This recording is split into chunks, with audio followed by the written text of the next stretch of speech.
Bismillahirrahmanirrahim. Assalamualaikum warahmatullahi wabarakatuh.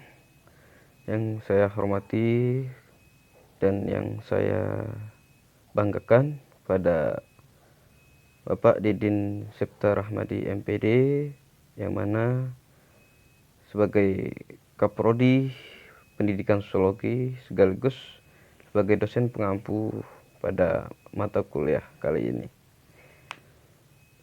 Baik, saya ingin mempresentasikan teori strukturasi Anthony Giddens. Tetapi sebelumnya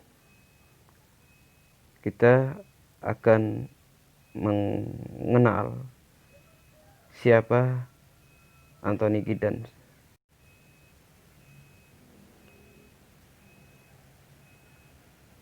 Anthony Giddens adalah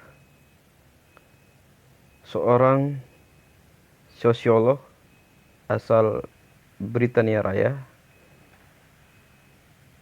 London, Inggris. Ia adalah seorang sosiolog yang terkenal karena teori strukturasi dan pandangan menyeluruh tentang masyarakat modern. Ia dianggap sebagai salah satu kontributor sosiolog modern. Beliau lahir 18 Januari 1938, yang mana usia saat ini adalah kurang lebih 82 tahun usianya. Dan ini juga beberapa riwayat hidupnya.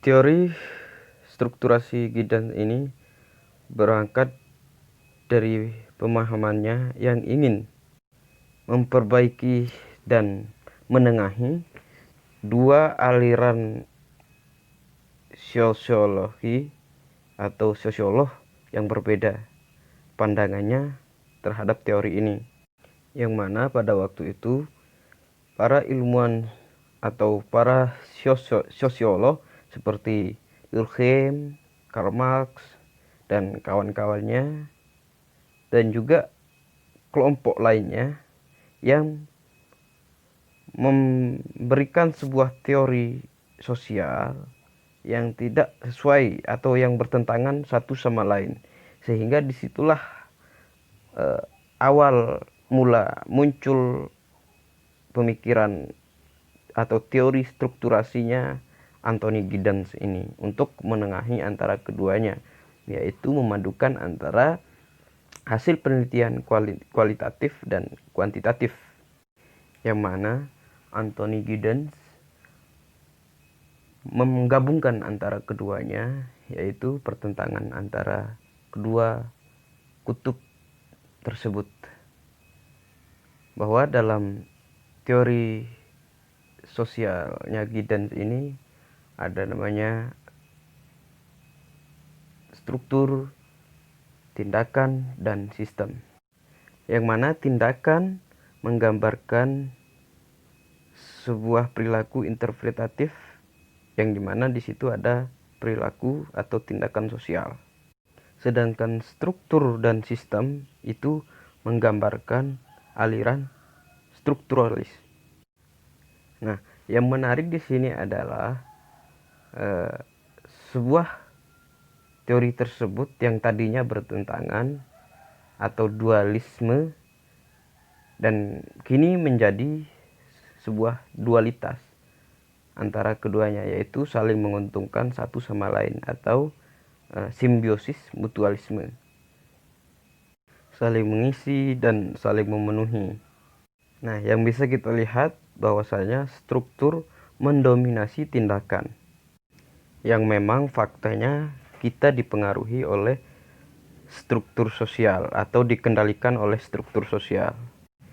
Padahal kita sebagai agen atau aktor bisa memproduksi atau mereproduksi kembali struktur baru atau struktur sosial baru ketika struktur lama itu tidak bisa lagi bisa diberlakukan pada kondisi saat ini atau kondisi yang terjadi sekarang.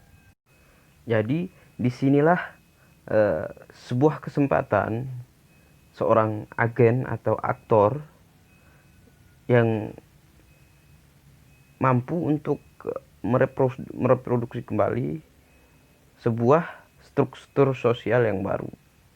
Tetapi di sisi lain, struktur sosial juga menekankan perannya, memberikan perannya dan fungsinya sebagai pengontrol tindakan-tindakan masyarakat, tindakan-tindakan individu. Di dalam struktur sosial ada juga termuat namanya norma, aturan, adat istiadat, itu juga termasuk dari struktur sosial. Nah, disinilah yang menjadi keunikan teori Giddens. Dia bagaimana menengahi atau menggabungkan dua aliran yang begitu bertentangan pada waktu itu, antara aliran satu dengan aliran yang lainnya, yang berdasarkan penelitian kuantitatif dan penelitian kualitatif pada waktu itu. Jika kita menggambarkan struktur, bahwa struktur itu yang mempengaruhi tindakan manusia. Nah, jika kita berbicara aliran interpretatif atau penelitian yang dihasilkan kualitatif tadi, maka tindakan yang mempengaruhi struktur sosial. Kemudian jika kita berbicara dengan teori strukturasi Giddens, maka struktur ini mempengaruhi tindakan aktor atau agen, tetapi sebaliknya agen dan aktor mampu memproduksi dan juga mereproduksi sebuah struktur sosial. Nah, inilah yang dinamakan dualitas, yaitu antara pendapat yang satu atau teori yang satu dengan teori yang lainnya. Sehingga inilah yang menjadi keunikan dari teori strukturasi dari Anthony Giddens. Sedangkan teori strukturasi ini, yaitu subjek analisisnya masyarakat secara umum. Dia tidak melibatkan masyarakat secara umum atau gejala-gejala yang ada di masyarakat secara umum, tetapi melibatkan individu secara mikro. Jadi di sini dapat kita lihat bahwa ada dua aktor atau agen, yaitu ada yang secara mikro atau lingkupnya kecil, atau secara makro dan juga secara makro yang secara meluas. Nah, di dalam proses pembentukan struktur, Anthony Giddens menggarisbawahi bahwa ada 3 jenis-jenis atau gugusan dalam memproses sebuah struktur sosial. Yang mana pertama adalah struktur yang mana tidak bisa menekan sebuah agen atau aktor, seorang agen atau aktor, tetapi lama kemudian struktur ini dapat menekan suatu tindakan. Jika kita rincikan strukturasi proses pembentukan struktur sosial menurut Anthony Giddens dibagi menjadi 3 level atau 3 jenis, yaitu yang pertama signifikasi. Signifikasi yaitu memproduksi makna melalui jaring terorganisir dari bahasa, atau bisa dikatakan sebuah tanda, kode semantik, skema, interpretif, dan praktik diskursif. Nah, ini adalah bahwasanya struktur itu dapat diciptakan melalui tanda. Munculnya tanda, maka dengan tanda itu akan terbentuk sebuah struktur. Nah, yang kedua adalah legitimasi, yang mana menghasilkan tatanan moral melalui naturalisasi dalam norma-norma, nilai-nilai, dan standar sosial. Nah, artinya naturalisasi di sini adalah sesuai dengan kesepakatan bersama, kesepakatan kolektif masyarakat yang ada di suatu wilayah, sehingga dengan kesepakatan itu sesuai dengan adat istiadat, sesuai dengan norma-norma, nilai-nilai dan standar sosial, maka disepakatilah struktur sosial tersebut. Dan yang ketiga adalah dominasi. Jadi dominasi ini artinya menghasilkan dan merupakan pelaksanaan kekuasaan yang berasal dari kontrol sumber daya. Nah, artinya ini adalah sebuah struktur sosial yang dapat mengatur atau mengontrol sebuah agen atau aktor yang sudah mendominasi, yang sudah mempengaruhi sumber daya yang ada. Nah, sehingga dengan aturan-aturan yang ada, aktor atau agen dapat dipengaruhi oleh struktur sosial yang sudah ada.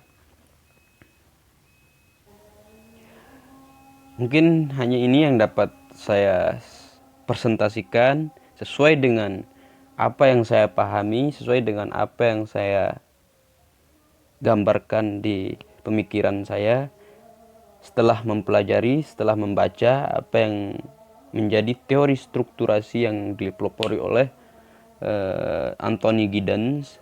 Untuk itu saya memohon maaf jika ada kekeliruan, jika ada kesalahpahaman yang mungkin tidak sesuai dengan apa yang dimaksud dengan Anthony Giddens, dan termasuk juga dosen pengampu.